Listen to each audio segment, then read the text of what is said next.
Hey friends, in this Wreath Basics tutorial, I'm going to share how I make a hanger and cover the back of my DECO mesh wreaths. And I add a hanger to each of my wreaths with this grapevine wire. I just get it from Hobby Lobby or any craft store that sells it like this is grapevine wire. You can also find it on Amazon. And then I just attach that, in the middle so it hangs nicely. And then to cover the back so that everything looks complete, what I do is I like to put placemats on the back of my wreaths.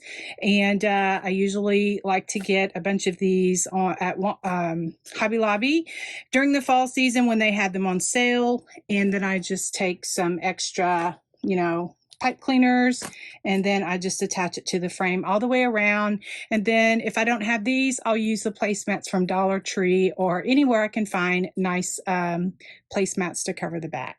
Guys, do you know that I have a Wreath Basics playlist that I have all of my Wreath Basics tutorial of how I cut my 10-inch mesh, how I make my cruffles, how I work with 21-inch mesh, how I add my embellishments. And so you can easily find that underneath any video description. There should be underneath the helpful links, there is a Wreath Basics playlist. You can click on that or go to my main page and you can click under the popular videos, the Wreath Basics playlist, and it will open up and share any of the Wreath Basics tutorials that I have available right now on my channel.